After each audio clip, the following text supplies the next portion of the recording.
one is one I really want to talk about here because, Carrie Fisher coming back for episode 9 to me is awesome. That they went back and that they found unused footage from Star Wars episode 7, and they're going to use that as a way to probably dub in some dialogue, have a voice actress come in and do that. But they're going to be able to finish Leia's story with this footage. And that to me is great because it needs to happen, right? It needs to happen. And this is the best way they can do it without doing CG. Now, her brother, Todd Fisher, has actually credited JJ Abrams with this. And a lot of people are jumping on this as a bandwagon of saying like, Kathleen Kennedy clearly has lost control of Star Wars, clearly doesn't have any power over there, and it's all JJ Abrams. And the truth of the matter is I actually kind of agree with that. I do believe that ultimately this move is one that is definitely done for fan service, but it's being done in a respectful way. Now, Carrie Fisher's brother has credited JJ Abrams as the reason why General Leia Organa will make a return in Star Wars Episode 9. When Todd Fisher, Carrie's own brother, revealed last year that Leia would return to Episode 9 via unused footage shot during Episode 7, Lucasfilm President Kathleen Kennedy immediately shut down the claim by stating that the Fisher brother was confused and she had no idea why he said that. Since then, JJ Abrams revealed that along with his return to direct the last Star Wars film of the sequel trilogy, so would Leia. Saying here, we desperately loved Carrie Fisher. Finding a truly satisfying conclusion to the Skywalker saga without her has eluded us. We were never going to recast or use a CG character.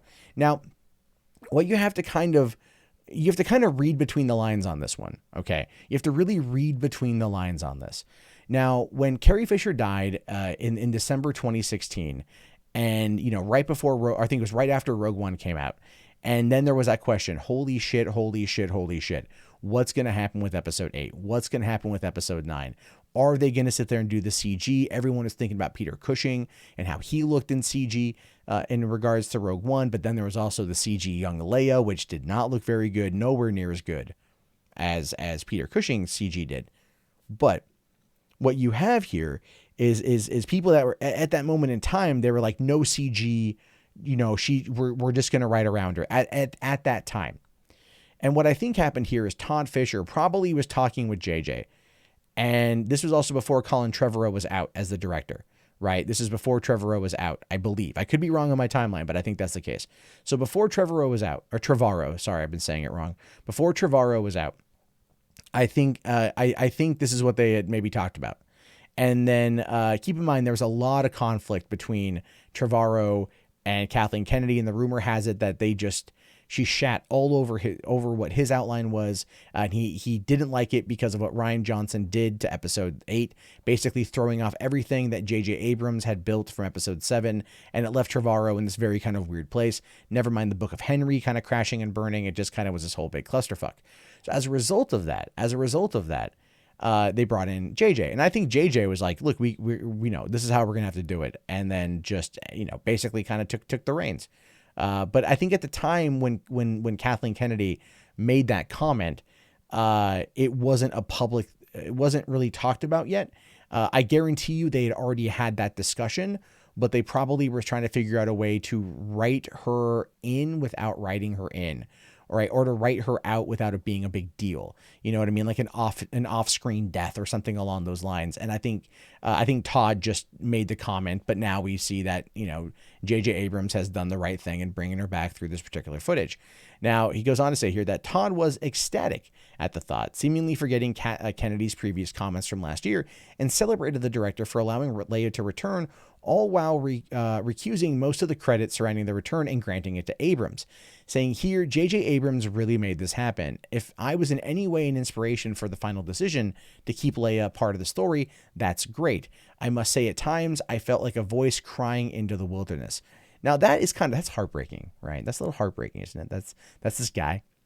He's upset that his sister is gone, and he clearly is a Star Wars fan. He clearly knows the importance of Leia to the franchise, to the story, to the saga, and he wants to see it completed. And JJ Abrams is a very inventive director. He will find a way to make this shit done. He will find a way to get things done. And I have a feeling when they agreed to let them use the footage for this, that it was they found a way to make it work, which basically tells me that while they're not going to CG her in, They're probably going to take some of that unused footage and put her into certain scenes, and then have a voice actress come in and do the dialogue. And I know that's probably not going to make a lot of people very happy about that. I'm kind of like half torn on it myself, to be honest with you. Like, after I kind of like calmed down from the original announcement, started thinking about the technical side of it. But I think if it's done correctly, and it's handled with respect, because that's really what it boils down to here. It's all about respect. If that happens, if that's the case, then I think things are going to be okay. I think things are going to be fine. And ultimately we're going to get something out of this, right? I think we're going to be okay. Because like I've said before, it's JJ Abrams and Chris Terrio working on the script. And that's a good combination, in my opinion. And so I think that on top of trying to basically fix the damn franchise, because listen, I want to just kind of quickly, pull back to the summer, or it was the summer of 2016, when JJ Abrams basically came out and had announced that the whole Axanar lawsuit was kind of done and over with, because he knew that it would force Paramount to have to act because JJ said something publicly. But at the same time, he knew that the Axanar debate was causing a lot of problems between Trekkies and everything else. He knew that there were fans of Axanar that were furious at Paramount and furious at Viacom and furious at CBS for acting the way they did in regards to that particular fan film. And so I think he made the comment as a way to try to bridge the gap and bring people back into the fold. And I think he's doing that again here, except now he's not just producing the film. He actually is in control of it. He probably is very much in control of everything going on with this movie.